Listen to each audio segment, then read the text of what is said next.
Good morning, students. This is about myself, Srivastav. I am chemistry honors from BR University, pursuing an MSc, and this is my mobile number, personal mail ID. For any query, you can move through it. And this is the thoughts of the lesson. Every moment has a momentous gift for you. Now, physics में electricity हम लोग पढ़ रहे थे, जिसमें हम लोग course के ओवरव्यू देखे थे क्या क्या हमें पढ़ना था। Electric current and circuit, electric potential and potential difference, circuit diagram, Ohm's law, resistance and resistivity, heating effect of current and electric power.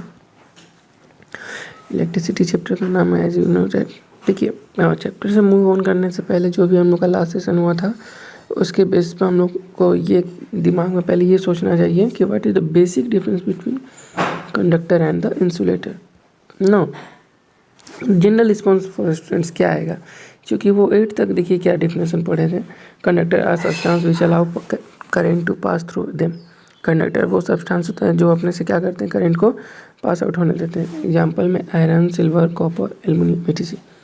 Insulator are substance which do not allow current to pass through it.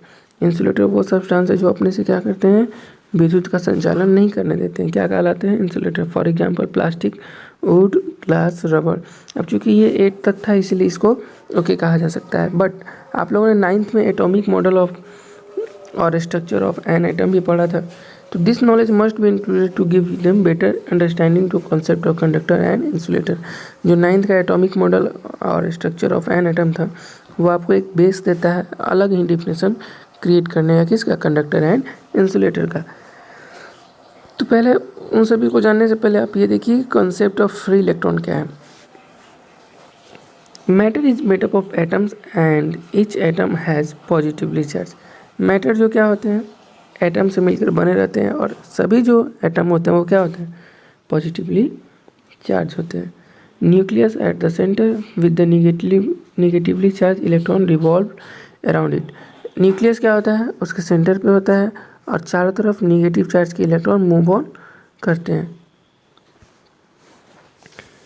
तो negatively charge electron is bounded to positively charge nucleus because of its charges.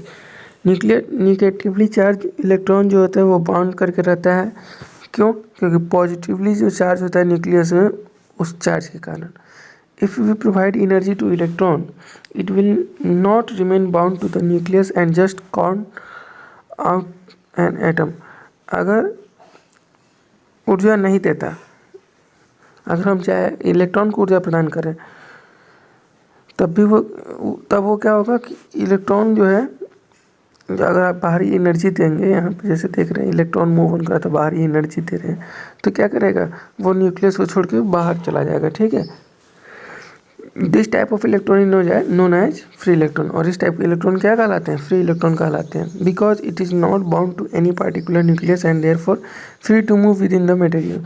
और चूँकि इसलिए वो क्या होते हैं, किसी भी न्यूक्लियस के थ्रू बंधे नहीं होते हैं, और वो फ्री होते हैं कि न्यूक्लियस के बाहर मूव कर सकें।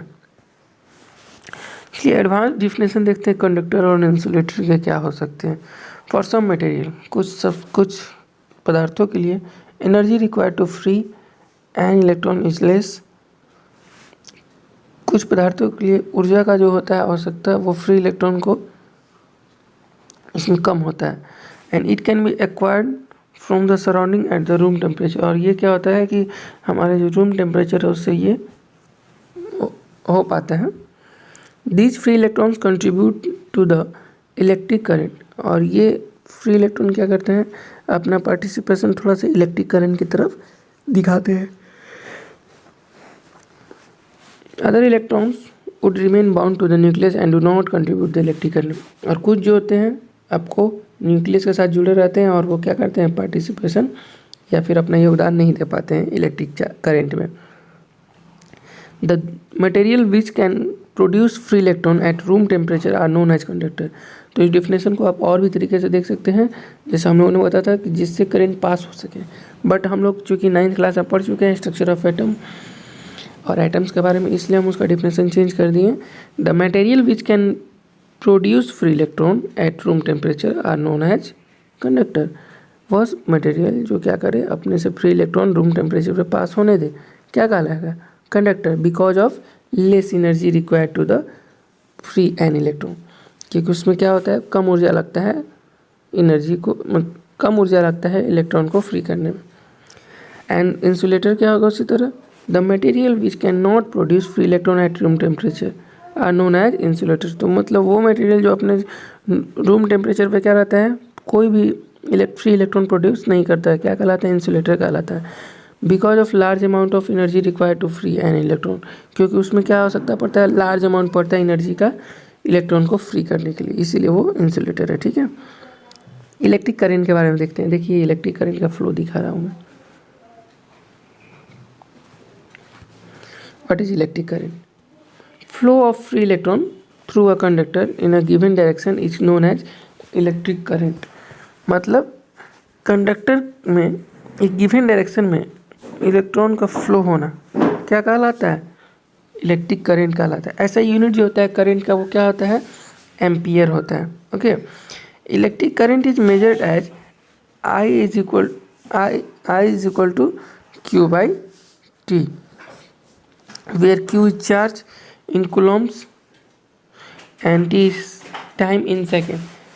I is equal to Q by T हम लोगों ने पढ़ा है, जहाँ Q का है क्या है हमारा, Q हमारा चार्ज है, ठीक है, जिसका ऐसा यूनिट क्या होगा, मेजरमेंट का कूलम होगा, एंड T क्या हमारा सेकेंड है, सही,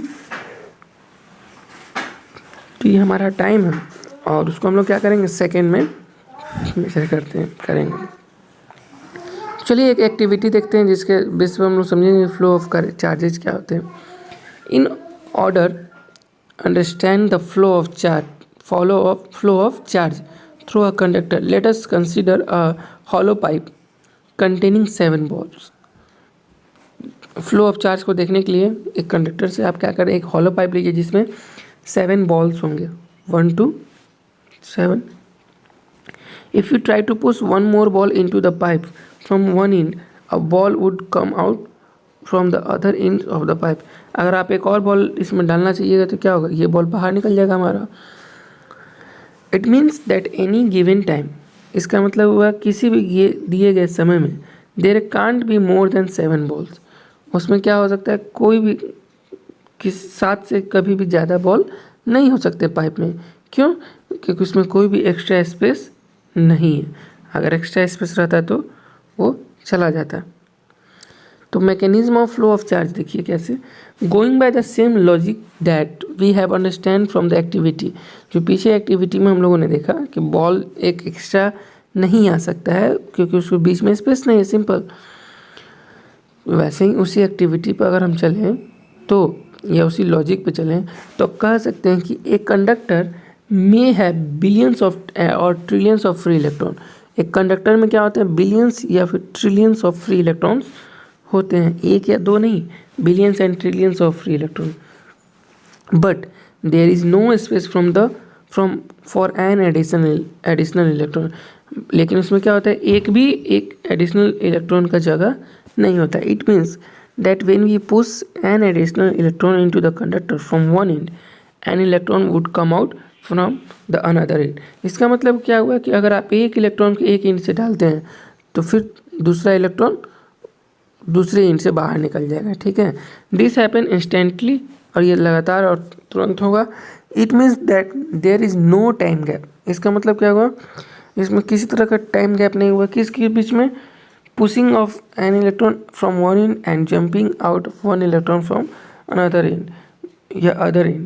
मतलब कि इसमें बहुत ही इंस्टेंटली, बहुत ही तेज़ी से हुआ, इसमें कोई भी टाइम गैप नहीं हुआ। एक एंड से ये पुश कीजिएगा तो दूसरे एंड से वो निकल जाएगा, ठीक है। Either the length of conductor is 1 metre और 1 किलोमीटर, चाहे उसका लेंथ 1 किलोमीटर हो या फिर 1 मीटर, उसमें उतना ही समय नहीं लगेगा जितना इसमें भी नहीं लगेगा, इसमें भी नहीं लगेगा। अगर 1 सेकेंड भी नहीं लगता है, इसमें भी 1 सेकेंड नहीं लगेगा। इज देयर एनी चार्ज और on conductor when current is passing through it. क्या कोई चार्ज होता है क्या कंडक्टर पर जब उससे करंट पास किया जाता है, ये पास होता है। There is a general misconception amongst the student that during flow of current through the conductor additional charge enters the conductor and because of it will no longer remain neutral। एक general misconception देखें बच्चों का, तो होता है क्या कि जब कंडक्टर से इलेक्ट्रॉन करंट फ्लो होता है तो उसमें एक एडिशनल चार्ज आ जाता है उस कंडक्टर में। मान लीजिए कि ये कंडक्टर है और इससे मान लीजिए कि इलेक्ट्रॉन फ्लो हो रहा है, तो लोग बच्चे क्या समझते हैं कि इस पर एक एडिशनल चार्ज आ जाता है, इलेक्ट्रॉन मतलब एडिशनल करंट आ जाता है, इलेक्ट्रिक चार्ज आ जाता है, ठीक है। तो और जो कि ज़्यादा समय तक न्यूट्रल नहीं रख पाता है। As we have understand from the activity, जैसे एक्टिविटी से हम लोग ने देखा कोई स्पेस नहीं होता है दो इलेक्ट्रॉन्स के बीच में, इसीलिए ना एक डालें तो अब दूसरा निकल गया दूसरे साइड से। तो ये याद रखना बहुत ज़रूरी है कि उसमें कोई भी एडिशनल चार्ज नहीं आता। Therefore the number of electrons in the conductor remain constant even during the passage of a current through it. इसी कारण है कि नंबर ऑफ इलेक्ट्रॉन्स जो होता है कंडक्टर के वो कांस्टेंट रहते हैं जब उसमें से क्या होता है करंट पास होता है। So there is no charge on the conductor, इस प्रकार कोई भी चार्ज नहीं होता कंडक्टर पे even though the current is passing through it, जब तक करंट उससे पास भी करेगा, ठीक है। तो और भी देखते हैं हम लोग आगे। Now what is 1 ampere, 1 ampere क्या होता है। In order to measure the flow of electron through the conductor, मतलब इलेक्ट्रॉन का फ्लो मेजर करने के लिए कंडक्टर में, let us consider we are pushing 10 electrons to the conductor in 1 second. Imagine कीजिए कि 1 सेकेंड में आप क्या कर रहे हैं, 10 इलेक्ट्रॉन को पुश कर रहे हैं, ठीक है। तो in the same period so the flow of electrons become 10 electrons पर सेकेंड।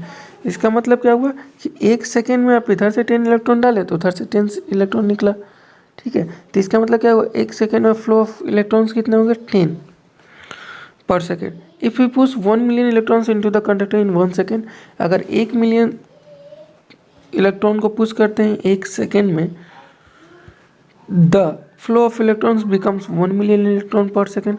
तो फ्लो ऑफ इलेक्ट्रॉन कितना कहलाएगा 1 मिलियन पर सेकेंड कहलाएगा, ठीक है। अगर 10 डालेंगे 1 सेकेंड में तो 10 इलेक्ट्रॉन फ्लो ऑफ इलेक्ट्रॉन कितना कहलाएगा 10। अगर वहीं आप 1 मिलियन डालते हैं 1 सेकेंड में तो 1 मिलियन उसका फ्लो ऑफ इलेक्ट्रॉन कहलाएगा 1 सेकेंड में, ठीक है। Going by the same logic, same logic से चलते हैं। When 1 coulomb of charge that is 1 coulomb किसके इक्वल होता है 6.025 × 10⁻18 प्लस 18 इलेक्ट्रॉन्स के passing through a conductor in 1 second, the flow of charge is said to be 1 ampere. इसका मतलब हुआ 1 coulomb charge, that is 1 coulomb charge मैंने बता दिया 6.25 × 10⁻18 इलेक्ट्रॉन्स जब पास होगा एक कंडक्टर से 1 सेकेंड में 1 कूलम पर सेकेंड, तो वो क्या कहलाएगा हमारा, वो हमारा कहलाएगा 1 एम्पियर, ओके। यही हमारे एम्पियर के भी डिफिनेशन होगा यहाँ से। ओके देन स्टूडेंट्स, आज का सेशन हम यही पे एंड करते हैं और इससे रिलेटेड जो डाउट्स होंगे आप सभी मुझे ज़रूर पूछिएगा और मैं इससे रिलेटेड कुछ क्वेश्चन जो है आपको डिस्क्रिप्शन में दे दिया हूँ, प्लीज़ उसे सॉल्व करें। और नेक्स्ट सेशन में हम लोग कन्वेंशनल करंट के बारे में पढ़ेंगे, flowing of current, charges, direction of charges पढ़ेंगे। Okay, thank you students.